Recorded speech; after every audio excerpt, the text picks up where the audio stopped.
What's up, everybody? It's the Power Rankings Podcast, aka the Power Rankings Show. I am Elliot Harrison, joined as always by Marcus Mosher. That's at Marcus Mosher on Twitter, where he tweets about 7,000 times a day. He's also the host of Locked On Cowboys, and he also covers the Raiders too, which we're going to talk about a little bit here in a minute. But this is the Power Ranking Show, and today we're actually power ranking teams, so that's always a good thing. We do it every Tuesday. And we had a pretty wild game Monday night. We could talk about that. Obviously, there's big news coming down last night during the game as well. Marcus, thoughts on the game and on the news? Let's start with the game first, and we can get to the news right after that. Yeah. So, I mean, I was on the phone with you last night while all this was going down, right? And it's just a crazy time in the NFL right now. I don't think the Raiders had any choice but to fire Jon Gruden. And that's what I'm starting with, because I think that's the bigger news in the game. That's right. Yeah. He resigned, right? Quote unquote, resigned. There's absolutely no way that he resigned because he coached on Sunday, right? Like the Raiders got sent these emails on Friday. They knew exactly what they said. He still went out and coached on Sunday. It was only when the New York Times article hit that he decided to step away. And it's just really bad for the NFL. It's an awful look for the Raiders. It's just a bad look for everybody. And I don't know where the Raiders go from here. It's a tough moment to be a Raiders fan. It really is. And from a league-wide societal perspective, I guess I'll take that side of it. I got some text messages from a friend last night, not quite understanding, and I get kind of what's happened here. Obviously, there were emails that were dug in. We've got a lot of questions about Washington organization too. But pushing that aside for a second, if people want a meritocracy, which is what people want, they want the most qualified people to get jobs.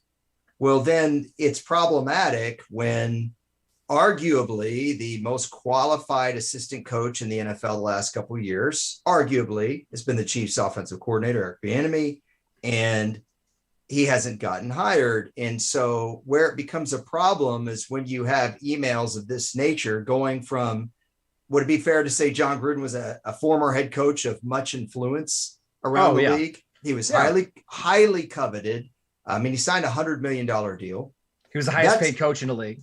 Right. And if you say, yeah, but he wasn't working for the league, and what does that have to do with hiring black coaches?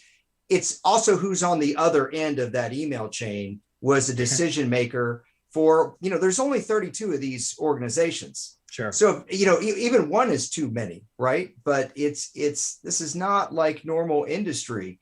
Well, go ahead. I would also say if you're sending those emails to, in this case, Bruce Allen, it's typically because you're very comfortable with the language that's, being said, right? You don't say that to people who are going to be offended by that kind of stuff, right? And that sounds awful, but it's the truth. So Gruden felt very, very comfortable saying these things about Roger Goodell, about Michael Sam. And I don't think he ever thought he would get in trouble for it. And why would he? Right. And to go the other way with that, typically, not always, typically, when you're sending those kind of emails, if I send emails to you and they have a certain kind of language in them, and I'm doing it repeatedly, then that means that you, the recipient, are pretty comfortable with it too. Correct. Yes. And so that's the issue here, that I think people are so focused on Jon Gruden, including a friend of mine who messaged me last night. And I explained, look, it's also the other side of this. And so it makes it hard to understand. I don't want to say hard to understand. How do you build a pipeline of black coaches who are qualified, which was always the big argument, when you have executives or very influential coaches who have these attitudes? Because if Jon Gruden says to Mark Davis, this is who I want on my staff, he goes to Mike Mayock and says, this is who I want on my staff. Guess what? That's who he's getting on his staff. Mm-hmm. So if he has these attitudes, then that means some really qualified guys are left on the street, possibly because of their skin color. And then people want to turn around and say, yeah, well, there aren't enough qualified assistant coaches. It is all connected. And you don't know how much of a problem this is, how pervasive it is in the NFL. But I just want people to understand that it's not just the Gruden side of this. Yeah, and there's also the part of it like, okay, has this influenced how he's handled players before? I mean, he's basically the general manager with the Raiders, right? Mm-hmm. And the first big move that he made when he was the head coach of the Raiders was cutting Marquette King, a Pro Bowl punter for the Yes, Raiders. yes. And the reason why wasn't because of performance; it was personality issues. So, I mean, that could have been the case, but now with what we've learned, maybe it wasn't, and maybe a lot of the other roster moves were decided because of this kind of stuff. So, again, just a horrible look for John Gruden, a bad look for the league. In Washington, man, I don't know. How did we not get more information about this Washington situation? Do we think we'll eventually hear more about what was going on? Because we've already seen Jay Gruden fired, John Gruden fired, but really nobody else in that Washington front office or organization. Does anything else ever come from that? I don't know, but I mean, people need to understand the relationship of the commissioner with the owners. The commissioner's not the owner's boss. Okay. It's the other way around. The commissioner works for the owners. That's the deal. So that, the last thing that I want to say on this really is that the Rooney Rule was developed because they had a problem with a dearth of Black coaches. Ironically, the first Black coach in NFL history got hired in 1989 when the Raiders fired Mike Shanahan and hired Art Shell. The Raiders have always been pretty progressive on these issues. They had a female executive in Amy Trask when that was, pretty unheard of. And we just mentioned Art Shell. Can't forget Tom Flores either in the 80s. So, and the Raiders were known for always taking the guys in the 70s and 80s that the other teams didn't want. Unfortunately, they did it in the 90s too, and that didn't always work out. But the point being here with the Rooney Rule is that it was to get these coaches opportunities and make sure that they got interviewed. And then the complaint came, well, how can I interview people if they don't have the same qualifications as the other interviewees? Well, if you have a head coach that has these attitudes, he's not going to hire guys as assistant coaches. And if there are other coaches or GMs that feel that way, then you can't blame people for not having more work on their resume when they weren't getting hired, possibly because of their skin color. I agree. So that's all about situation. That. Yep. Yeah, it's a bad situation. The game last night, Ravens Colts, it was infuriating watching the Ravens defense last night. The Colts were getting 10 yards of play. Every time the Ravens would go make a play, the Colts would come right back. Marcus, I know Lamar Jackson is incredible, and I know what we saw last night, but part of his incredible play was to dig them out of the hole that he partially created. I mean, it's fair, right? He fumbled the ball on the 1 yard line. He didn't play great in the first half. I saw some people after the game tweeting, hey, great win for the Ravens, but that's a really flawed football team that has some big holes. And the answer is, yeah, that's true. They do. The defense is not very good right now. The offensive line is falling apart. They've lost multiple running backs. Sammy Watkins got hurt last night again. But Elliot, when you have a franchise elite quarterback like this, they can cover up a lot of those mistakes. They can cover up their own mistakes, right? Yeah. That's really my takeaway is, man, when you have somebody like Lamar Jackson, he fixes a lot of problems. And my biggest takeaway from that game is I came away so impressed with Lamar. I just think he's reached another level as a passer. Just an awesome, awesome player. He does cure a lot of ills, right? He does mitigate deficiencies they have on that football team, some of which are on IR, I should mention. A lot of them are. A lot of which are on IR. For both teams last night have had injury problems. The only thing is that this is a team that fancies itself a Super Bowl contender. We've seen Lamar Jackson have an MVP season before, but we also saw what happened week 1 against the Raiders. This has been an issue for him. And look, I'm not saying he's not a great player, but it does need to be solved. Now, he's a great enough player that he was able to overcome it. And I should be giving credit to other guys. Mark Andrews made a couple big time catches. How he made that one-handed catch and then, took that hit. It was unbelievable.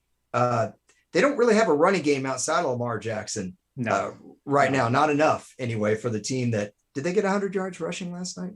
It doesn't matter. Sorry. Also Hollywood Brown, he's had some drops in the last couple of weeks, but he really showed up last night. Got the game winning touchdown. Hollywood, just a really, really good player when he's healthy.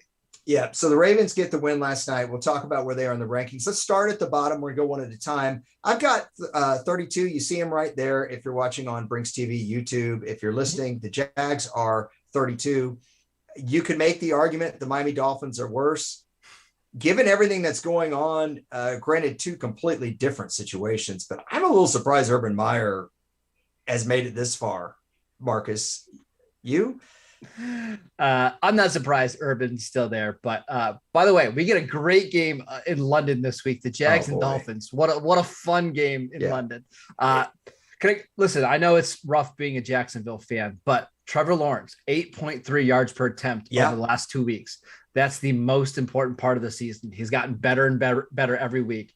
Don't be too discouraged. James Robinson went off. They finally gave him the ball. I've been talking about it for several weeks now. I was glad he got the football. And again, I know Urban Meyer's situation is completely different than what happened with John Gruden. It's just it was also an embarrassment to the franchise. Not the same thing. I'm just surprised.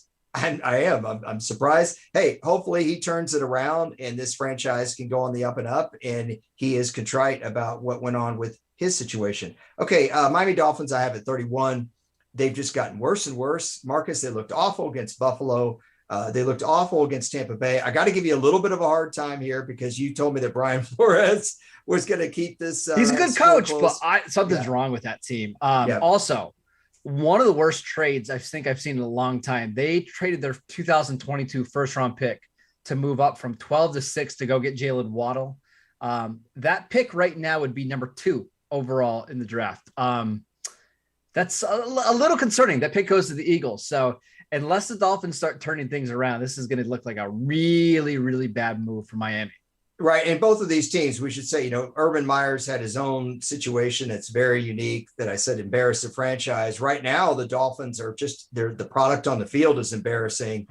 Both coaches have got to turn that around, albeit for very, very different reasons. But they're not in a good spot right now. At number 30, the Houston Texans, I don't know what to make of this team because they looked so awful. And then Davis Mills played good football against the Patriots. Do I have them too low? No, I don't think you have them too low. They've got a lot of veterans on that team. Now they are also dealing with a lot of injuries, but they're a professional football team. I can't really say that about the other two teams we just mentioned, but they've got a lot of pride and they play hard and there's some really good players on that team. So they're going to be a tough out for most teams. So I'm not surprised that they hung with New England. Their running backs are not doing anything for them on the ground. That was a Davis Mills game. Their defense played pretty good. Of course, the Patriots had a total makeshift offensive line. I got the New York Jets 29. They were down 20-3 in the third quarter. The score looked close, but the Jets were getting handily beat. I could have put the Jets lower than this. Your thoughts? 32nd ranked offense in the league right now. They're just not doing anything particularly well. The defense isn't bad. It's getting better. They've got some pieces on that side of the ball, but Zach Wilson is a long ways away from being a franchise quarterback. And that has to be concerning if you're a Jets fan. I love saying your thoughts. All right. Giants 28. Where do you go from here? If you didn't watch that game, Daniel Jones got hurt. Saquon Barkley got hurt. Kenny Galladay's hurt. At this point, I know you're not a huge Joe Judge fan, but what do you do? Yeah, it's just a lot of bad luck for the Giants because I do think they're better. The roster is just better. They just can't stay healthy. I thought they did a pretty good job of hanging with Dallas for, 2.5 quarters, even with Mike Glennon in there. So they're not as bad as their record says they are, but it's still a team that's several years away from competing in the NFC. Marcus got the Lions at 27. And a couple things on this. Number one, Jared Goff, still under 10 yards per completion. Yeah. They've got to be able to push the ball down the field. If you can't push vertically, and if you saw the touchdown run by DeAndre Swift, the kid is explosive. But you got to create seams. Dan Campbell being emotional after the game. I love that. I loved it. And I love a coach that cares. And some people think, that works more in college. Let's find out. Because, when I grew up, I know George Allen, the Redskins head coach, was a very emotional guy with his team, and he got the rah-rah stuff to work. And there have been other coaches that have been able to do that. But I don't think it's rah-rah with Dan Campbell so much. I think he just cares that much. So what? They're a 57-yard field goal and a 67-yard field goal away from being 2-3 right now. They play really hard. We keep saying this every week, that the best good bad team in the NFL. They're starting to lose a lot of players. Their center Frank Ragnow was put on the season-ending IR list today. That stinks. I just don't know how much longer they're going to be able to keep it up. But Dan Campbell has them playing hard, and you've got to respect that. That was a 66-yard field goal. 66. I can't let you say 67 because that ball would not have made it from 67 the way it clanked off. Yeah, there you go. 66. So 57 and 60. Still, those are long field goals with no time left. So right. I've got tough being a Detroit fan. You bet. I've got Washington at 26. This is where they were last week. No movement for them. They did get 2 sacks on Jameis Winston. They got 8 quarterback hits. They held them pretty much in check on 3rd and 4th down. They allowed them 5 out of 12 conversions. And the Saints only got 98 yards rushing on the ground. So there were signs of life from, I think, maybe the most disappointing defense in football, given the expectations thus far. But they're not getting anything from their offense, not enough to win games. I know you thought they were going to win this game. What do you think happened here? Well, they gave up a Hail Mary before halftime. And I want to know the odds of you winning a game when you give up a Hail Mary, because it's pretty low, right? Like, it just never happens. But some important context in this one. The Saints were without their left tackle, Teron Armstead, their center, and Eric McCoy. I think that had to do a little bit with Washington's resurgence, but the coverage breakdowns, it seems like every single play, there's a guy running wide open in their secondary. I don't get it at all. I just don't have a lot of faith in this Washington team to do anything right now. Maybe it's something about that Maryland area, because Baltimore had the same exact problem. Something in the water. Yeah. The Falcons at 25. They're up a little bit, just a little bit. You see them right there. They moved up 2 spots. They get the win over the Jets over in London. But Marcus, 3.7 yards per rush for this team. Everything is squinched. Kyle Pitts maybe had his arrival game. Mm-hmm. Boy, could they really use that, because they've got to elongate the field. They've got to make the defense, as we like to say, defend every blade of grass. Yeah, I think this offense will be much better once Calvin Ridley and Russell Gage get healthy. But they got to feature Kyle Pitts more. Like, he needs to see double-digit targets every single week. We saw it work in week 5. Keep that up, and maybe we'll see the Falcons go on a little bit of a run over the next couple of weeks.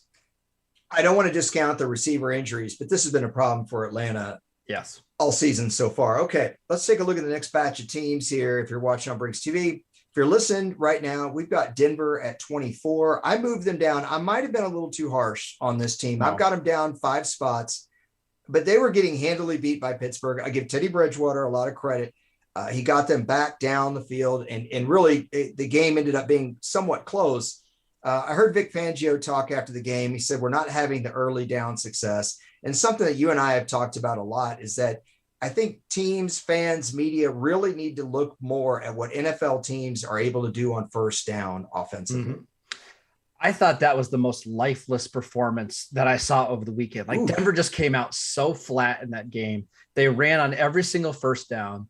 The defense did not show up at all. I mean, Ben Roethlisberger has been awful all season long, and you let him just carve up your defense, and they never adjusted. Like, they stayed in a cover 2 defense the entire game, and Vic Fangio never brought pressure. He never changed the coverage stuff at all, and they lost. So they deserve to lose. I think they're a fraud. I mean, they started out 3-0. I do not believe in this team at all. Huge game for them against the Raiders. So you said they came out flat. Are they the deflator?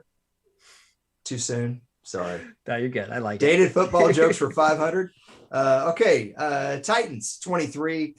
No movement for these guys. They beat Jacksonville.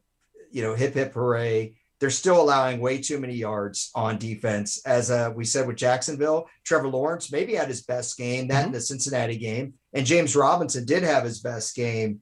I still don't trust him. I trust them a little bit more than you do. I thought Derrick Henry played really well again. I mean, just dominates Jacksonville every single year. Once they get A.J. Brown fully back, I know he played in this game, and they get Julio Jones back, the team is going to be really good on offense. I think I would have them higher than you do, but I get the ranking. Okay. I'm not going to fight you too much on it. Let's not duke it out over 23. All right, 22, I got the Seattle Seahawks. It's the Geno Smith show. I know this was a harsh punishment given how well they played against the Rams, but the Rams were playing pretty vanilla on defense with Geno in there. letting him show them that he can complete these passes and move down the field. I don't think you're going to see that going forward for this football team. And I think teams are going to dig up film from 2014, looking at the way Geno Smith played quarterback. I just don't know what the Seahawks are going to do well over the next 6 to 8 weeks with Geno. They've given up over 450 yards in each of their last 4 games. I think teams, like you mentioned, they're going to get some film on Geno. They're going to know how to stop him.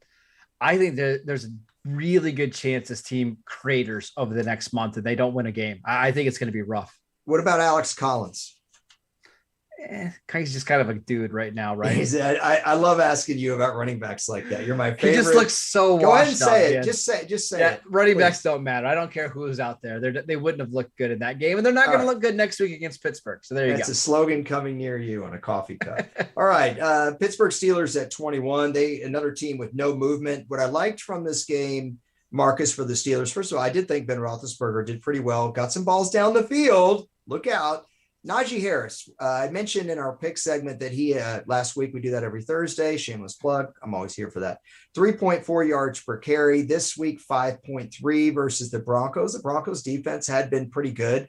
I know he catches a lot of balls, and that's great. But I don't think the Steelers drafted him just to be, well, maybe they did draft him to be Austin Eckler, but I think they need him to be 1,000-yard back for this offense to be effective. Yeah, so this maybe game more. This game script was perfect for Pittsburgh, right? They were up 17-3 early in the first half. They could just lean on their defense and lean on their rushing attack. Ben Roethlisberger only threw like 25 times. That's how they're going to have to win games. But shootouts, games where Roethlisberger's got to throw 40, 50 times, it's not going to work. So still don't really believe in this team, Elliot. Sorry. This is already too much time on Pittsburgh. Okay, Philadelphia at 20. The Eagles, I got them up a couple spots. They did win the game. Jalen Hurts, the rushing touchdowns, I like the kid's moxie. This is something I questioned during the Cowboy game, and I don't question anymore. 198 yards, though, passing on 37 attempts is absolutely awful. This is another team that's got to get the ball down the field. I love the way their front line, though. When their front line plays great on defense and on offense, but on defense, it really mitigates a secondary that's not that good, and they can win some games. Don't want to spend too much time on them, but Jaron Hargrave, defensive tackle they got from Pittsburgh, has been the difference for that defense. First team All-Pro, man. Yep. Darius Slay also had 2 interceptions in this game. If they're going to get back to being competitive in the NFC East, it's going to have to be because of their defense. When I mentioned Hargrave as a first team All-Pro last week, you just looked at me. No, I don't disagree. I thought he's been phenomenal this season. He's been good. All right. Over Cam Hayward, though, and Aaron Donald? I don't know. Just calm down. Okay. All right. Got the Colts at 19. They're up a spot. I know they lost the game. I thought they got conservative late. They did. I didn't like what they did there. They don't have the players in the secondary right now. Like the Ravens, they're banged up, but I don't think they're as banged up as the Ravens are. What do you make of the Colts right now? Because I still think they're a pretty good team, and I would pick the Colts right now to win the AFC South. I wouldn't. I still like the Titans more. But if you are a Colts fan, obviously the record is concerning. But Carson Wentz has gotten better and better the last couple of weeks. It definitely looks like he's healthier after those 2 ankle injuries. Again, kind of like Jacksonville, the development of Carson Wentz is the most important thing for the Colts this season. He's starting to look like the quarterback we saw maybe like 2018, 2019 with the Eagles. He'll take that. You're going way too long on these mediocre teams. All right, Raiders, Marcus, they didn't play well. Derek Carr didn't play particularly well. Brian Edwards had a huge drop, which was shocking to me. They had some opportunities late in that game, but they just got beat at the point of attack. They did. Rich Bisaccia, the special teams head coach, is going to be the interim coach. Don't be surprised if the team plays really hard for him. Those guys love him. I think the Raiders are going to be okay. Can you name a special teams coach who became a head coach in the NFL? Yeah, Harbaugh. That's right. Can you name any more? Joe Judge. Yeah, there you go. Very good. Hey, look, I try to get you on trivia once every 8 shows. Minnesota Vikings at 17. The Vikings won. Kirk Cousins was fired up. I get it. That's great. But they beat the Lions on a last-second field goal. They're just not typically making plays at the end of the game or taking advantage of the opportunities. They did make the plays at the end of this game. They didn't against the Browns. They weren't able to do it against the Cardinals. They had the missed kick. I like that Madison has been able to fill in for Dalvin Cook, but there's too many good players on this team for them to be dilly-dallying like this. They're a better team than this. At least I think they are. Defense is playing really, really well right now. The offense has to get better. We saw them last year play, at a top 10 level. I think they'll get there. It's just not there yet. And it's hard to pinpoint what it is. I mean, there's turnovers when they don't need turnovers. There's penalties when they don't need penalties. It's hard to put your finger on because they have the personnel. Chicago Bears, I moved up, the biggest movers this week in terms of moving up. Seattle was the biggest move down because of the quarterback situation. Chicago partially moves up because of the quarterback situation. Justin Fields looking okay. Damian Williams, I actually have some faith that he's going to be able to help that team out. And overall, they held a very good Raiders offense to 259 yards. You're starting to see the plan for Chicago, right? Run the ball really well, limit the number of times Justin Fields has to throw the ball, and play really good defense. Listen, they beat the Packers this week. They're leading the NFC North. It's big Look game out. for Chicago. Look out. 49ers, I have at 15. And, the 49ers, I actually have up one. Now, I know they lost, but they played within a score of Arizona. That San Francisco defense is still very good. They held Kyler in check. The Cardinals were 3 for 10 on third down, and the Cardinals have a lot of weapons available to go to. In terms of Trey Lance, I really would have liked him to take flight on that 4th and goal run. Some good things, some bad things, but if the defense plays like that and he gets better, this is a playoff team. Starting to feel like the 49ers, though, from last year, where the injuries are just mounting up, like George Kittle on the injured reserve list, all those running backs and defensive linemen. I'm still optimistic about this team, but they've got to get healthy. If they get healthy, they're not a team that I necessarily want to play. I think they would be very hard to scheme for. But as you mentioned, the injury problems may be the only thing that keeps them out. The thing that I'm thinking about here, Marcus, is that we've got 7 teams in each conference. They could sneak in that 7th spot. Carolina at 14, another team that could sneak in that 7th spot. They're not going to be winning the division. I kept them in the same spot. I know they lost the game. They're going to get better with Gilmore. They're going to get better with CMC coming back. I still think this football team is very competitive. I'm a little lower on the Panthers probably than you are. Sam Darnold's regressing. He has 5 interceptions over the last couple of weeks. The offense looks stale. Defense is playing really well, though. But I don't think they're the same caliber of teams as the 49ers or the Bears even. I would drop them a little bit. But let me throw this out to you. Yep. If Sam Darnold is somewhere in the mean of how he played the first 3 weeks and how he played the first 2 weeks, but this defense, it's not good enough. Still not good enough. And this defense just added major personnel, and he's been playing without Christian McCaffrey the last 2 weeks. You get McCaffrey in that mix with Darnold playing B- football. I think this team could sneak into the playoffs. I think they could be a 9-8 playoff team. All good points. Just still not good enough. But no, you need to have at least a B+ quarterback to make the playoffs in the NFC this year. Just all right. Next team I've got the Bengals at 13. You're going to say I'm too low on this, which is ironic, given that I was high on this team at the beginning of the season. But I want to mitigate my own positive energy on this team. Their skill position guys are so good. Between Chase, between T. Higgins, between Tyler Boyd, who I've told you I think is one of the more underrated players in the league. They've got Mixon. They even get P. Ryan to run inside for them. A little bit of a scare with their quarterback. Boy, you don't hear about a guy going to the hospital for a throat contusion. That was medieval. But other than that, I thought the Bengals played pretty well, minus some big mistakes at the end. I really like this Bengals team. There's something special about them. Listen, they might not even make the playoffs this year, but they're the one team that's like a year away. Like you can see them coming. They're going to be a legitimate contender in the AFC. Maybe not this year, but next year. I love this team right now. If you watch like Dr. Phil or something, and he would show like you would be on the show again after being on the show previously, and they would show your previous appearance, maybe like in black and white. I'd love to show you talking about the Bengals 3 weeks ago in black and white.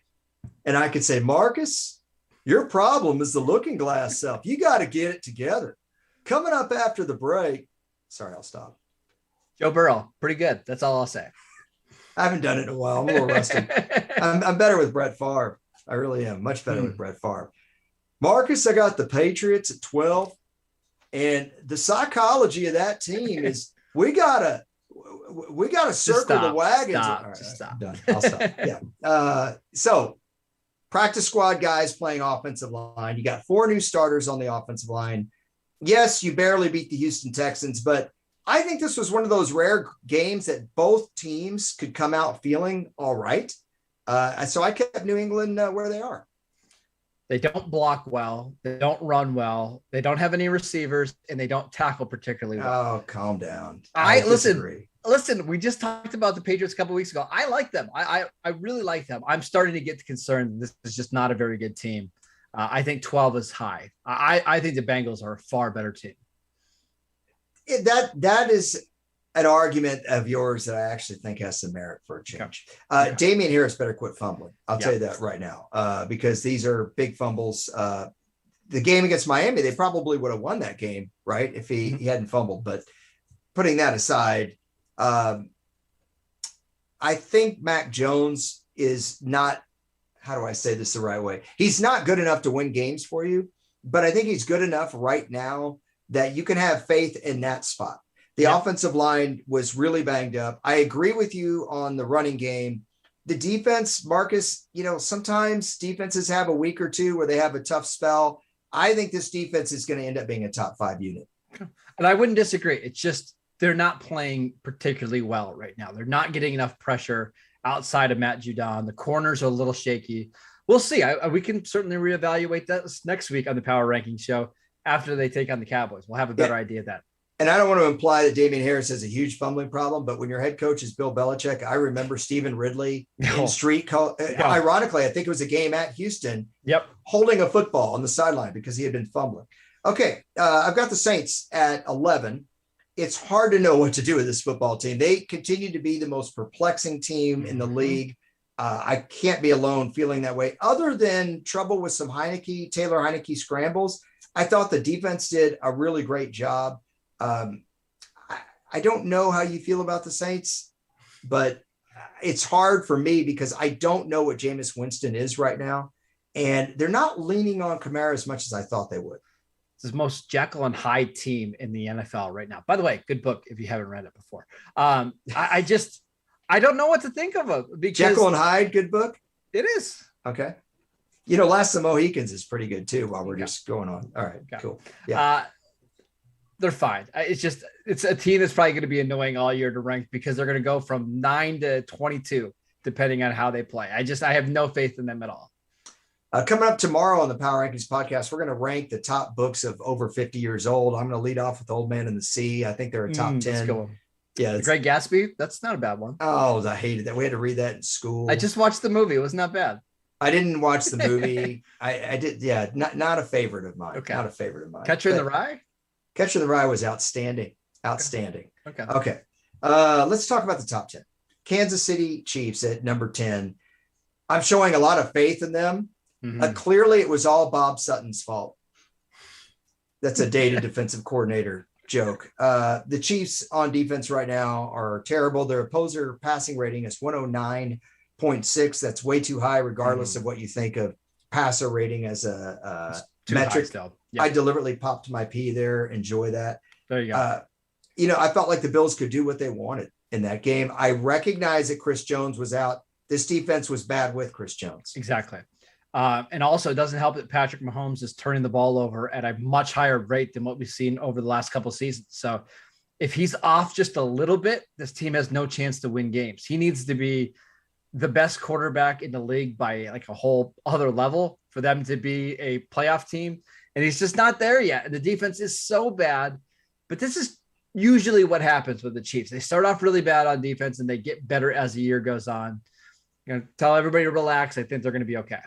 You see the little green field looking thing that Brinks made, if you're watching along, where it says the Chiefs down one spot. It really reminds me that they need like Christian Okoye in Tecmo Super Bowl with the advanced hitting power. If he was an excellent, guys would just bounce off of him. I feel like the Chiefs need to, I hate to say it, but maybe they do need to slow the game down and help their defense out. The style of play that they play is not conducive to your defense getting rest, or your pass rushers get tired. And quite frankly, Marcus, they don't have much of an edge rush. So it's they're in a tough spot right now, as is Baltimore. They're number 9. They have a ridiculous number of guys on IR. I think the number was 21. I don't know the exact. I think it was 46% of their salary cap is on the injured reserve list. That's crazy. Just absolutely crazy.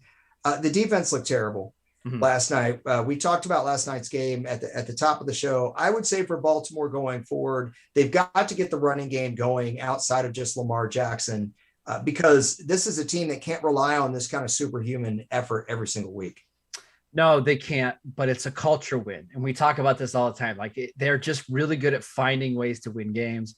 If Lamar Jackson's going to play like this, and they've got Justin Tucker, who can kick from 66 yards, not 67 yards, 66 yards, they're going to be competitive every single week. I still really like this Ravens team.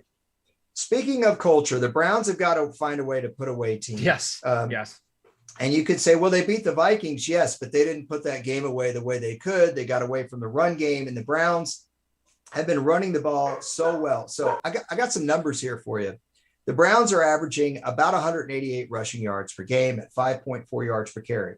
I was just curious. I thought, what in the world was that? Oh, look at that. It's your Marcus Allen magazine. It's so funny. It's so funny that Steve Young magazine fell down. Steve Young. There you go. Because Steve Young was literally like a tailback coming out of college, BYU, literally like a tailback. That's how good a runner he was. There you go. So 108 rush yards at 5.4 yards per carry. The only teams in history that have done that are the 2019 and 2020 Ravens, because of Lamar, right? The yards per carry. The 1954 49ers that had 3 Hall of Fame running backs. It's the only time that's ever happened. Hugh McElhaney, John Henry Johnson, and Joe Perry.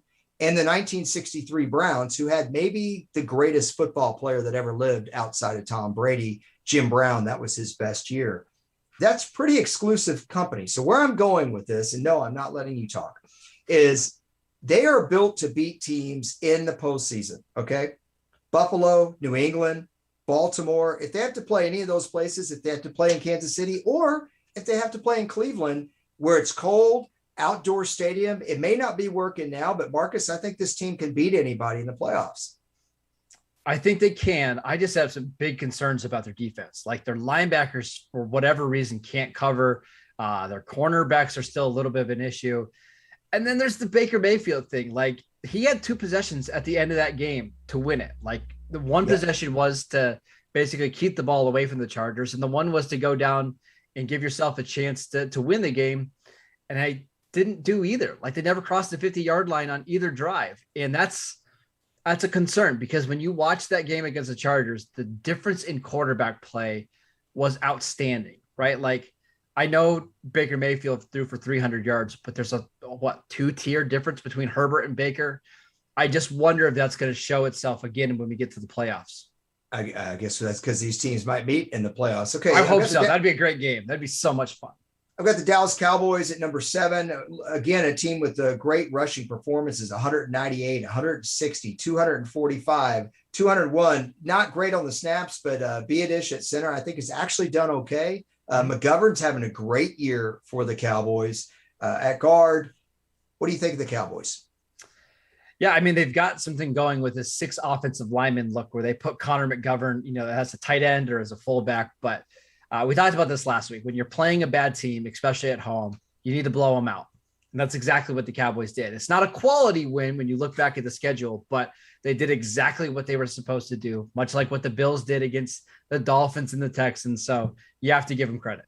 Well, I refer to McGovern as a guard because that's where he started the year when Zach Martin missed, but they literally have been playing him all over the place. I like it when they line him up at fullback. I think it's cool. Yeah. By the way, the Trayvon Diggs crowd, I'm part of it. I love the way the guy's playing, but just so you know, on these interceptions, Everson Walls picked off 18 balls in his first 25 games. Hey, well, Diggs is on a nice little pace. Diggs has 9 interceptions in his last 10 games. So it's not too bad. That's not too bad. I think Walls had 10 interceptions his first 8 games or 10 games in 1981. Unbelievable. Got a couple more games left there for Diggs. We'll see what he does. We'll see what he does, but that's more me shilling for Everson Walls because he's truly an underrated player in NFL history. I'd love to see that jersey on your wall instead of one of the ones you have up there right now. I got an autographed picture. I'll pull it up next time. All right. Chargers at 6. You just talked about Herbert. We don't need to go too far into this, but I did compare his numbers to Dan Marino in 84. Mm-hmm. They're both sophomore quarterbacks. They had the curly locks kind of coming out of the back of the helmet. I don't know if Herbert wears isotoner gloves. That might have just been a Marino thing. Pretty similar stats. Herbert, 13 touchdowns, 3 interceptions. Marino in 84 had 15-3. Herbert, 315 yards per game. Marino, 305. The difference is the passer rating. Herbert 104.8, Marino 121.6. And that's because Marino was averaging 9.9 yards per attempt. The Chargers aren't getting the ball down the field as much as I thought they would, but maybe they don't have to. All I will say about the Chargers is easily the most fun team in the NFL right now. Yes. Like, they're must-see TV every single time they play. I love this team. It's my favorite to watch. And I realize they scored a ton of points this last game. You know, when it's interesting to see where Keenan Allen and Mike Williams are going to end up at the end of the year. I told you at the beginning of the year, I thought Mike Williams was in for a huge year. He actually was pretty quiet last week, but this week had a big game. I think Mike Williams is still going to end up with like 1,250 yards and 12 touchdowns. Yep. Okay, Green Bay at 5. You could make the case here that the Chargers should be higher. I've got the Packers at 5. I know they narrowly won at Cincinnati, but Cincinnati's a really good team. Yes, they are. And there were a lot of fluky things in that football game. The Packers certainly deserved to win the game, but I don't understand how teams are defending Devontae Adams at this point. Over 200 yards, Marcus, in that game.